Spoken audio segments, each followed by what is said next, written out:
आप देख रहे हैं इंडिया न्यूज 13। चलिए देखते हैं उत्तर प्रदेश की फटाफट बड़ी खबरों को।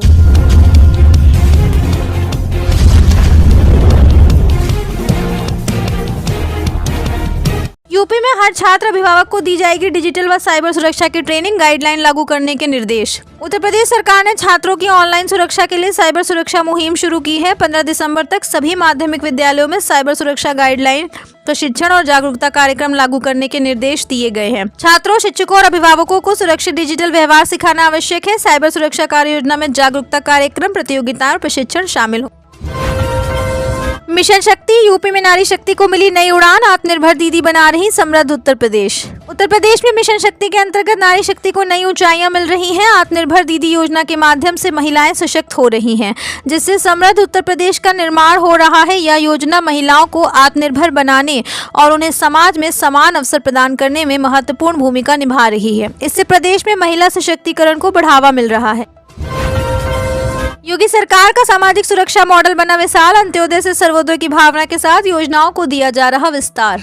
मुख्यमंत्री योगी आदित्यनाथ के नेतृत्व में उत्तर प्रदेश में चल रही जन कल्याणकारी योजनाएं अंत्योदय से सर्वोदय की अवधारणा को प्रभावी रूप से साकार कर रही हैं। युवाओं के भविष्य निर्माण से लेकर निराश्रित महिलाओं, बुजुर्गों, दिव्यांगों, अल्पसंख्यकों और गरीब परिवारों तक सरकारी सहायता सीधे और कुशलता से पहुंच रही है।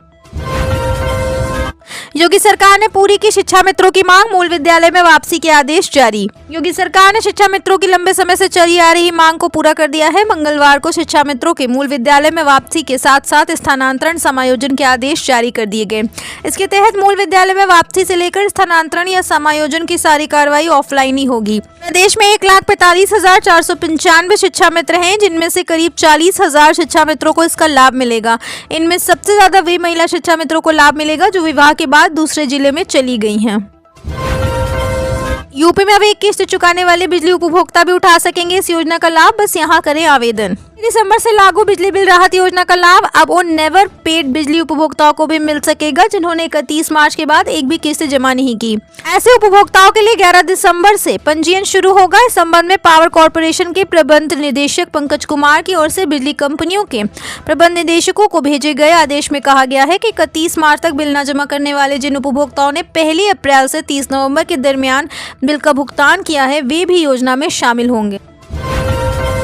यूपी के डिप्टी सीएम ने अखिलेश यादव पर कसा तंज, बोले बिहार चुनाव परिणाम के बाद नजर नहीं आ रहे लाल टोपी वाले। उप मुख्यमंत्री केशव प्रसाद मौर्य ने पूर्व मुख्यमंत्री अखिलेश यादव को निशाने पर लिया। कहा, जब से बिहार चुनाव परिणाम आए हैं तब से उत्तर प्रदेश में लाल टोपी वाले नजर नहीं आ रहे हैं।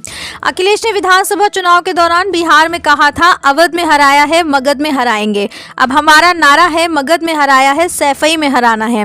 वह यही नहीं रुके, बोले अखिलेश यादव ने राष्ट्रपिता महात्मा गांधी और मोहम्मद अली जिन्ना को एक ही विद्यालय में पढ़ा लिखा बताकर दोनों की एक साथ तुलना की थी। ऐसे व्यक्ति के बारे में मैं क्या ही कह सकता हूं। घुसपैठियों के खिलाफ देश में पहली बार इतना बड़ा एक्शन, दोबारा नहीं कर पाएंगे एंट्री, योगी सरकार ने तैयार किया प्लान। योगी सरकार घुसपैठियों के खिलाफ फुल प्रूफ एक्शन प्लान के तहत उनका डेटाबेस तैयार करेगी। ऐसा देश में पहली बार होगा। सूत्रों के मुताबिक यूपी में पकड़े जाने वाले घुसपैठियों की विस्तृत बायोमेट्रिक प्रोफाइल बनेगी और सभी नाम नेगेटिव लिस्ट में दर्ज कर दिए जाएंगे। उपलब्ध जानकारी के अनुसार यह लिस्ट देश भर में सभी राज्यों को साझा की जाएगी, जिससे इनकी दोबारा देश में एंट्री नामुमकिन की जा सके। राज्य सरकार एंटी इन्फिल्ट्रेशन नीति बना रही है। प्रयागराज के 22,000 लोगों को इसी माह मिलेंगे 50,000 रुपए। पीएम आवास योजना शहरी 2.0 के लाभार्थियों को सुविधा। प्रयागराज में पीएम आवास योजना शहरी 2.0 के अंतर्गत 63,000 से अधिक गरीब परिवारों को लाभ मिलेगा, जिसके लिए 22,000 लाभार्थियों का सत्यापन हो चुका है। दिसंबर के अंत तक इन लाभार्थियों के खाते में पहली किस्त के रूप में 50,000 रुपए भेजे जाएंगे। इस योजना के तहत लाभार्थियों को आवास निर्माण के लिए कुल 2.5 लाख रुपए 3 किस्तों में मिलेंगे।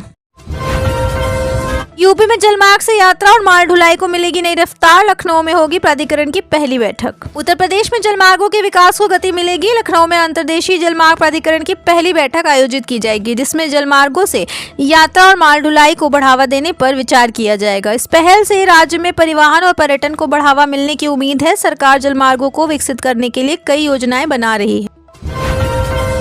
यूपी में एसआईआर को लेकर सरकार व संगठन ने झोंकी ताकत, अभियान के लिए मैदान में उतरे मुख्यमंत्री, उप मुख्यमंत्री व मंत्री। उत्तर प्रदेश में मतदाता सूची के विशेष पुनरीक्षण अभियान को लेकर सरकार और संगठन पूरी तरह से सक्रिय है। मुख्यमंत्री योगी आदित्यनाथ, उप मुख्यमंत्री और मंत्रीगण इस अभियान में जुटे हैं। मुख्यमंत्री ने कहा कि कोई भी पात्र मतदाता छूटना नहीं चाहिए। गणना प्रपत्र जमा करने की अंतिम तिथि 11 दिसंबर है। मुख्यमंत्री ने मुरादाबाद, गाजियाबाद व आगरा में समीक्षा की और बूथों पर जाकर सत्यापन करने के निर्देश दिए। आप देख रहे हैं देश का number 1 Hindi news channel India news 13, मतलब भारत की आवाज।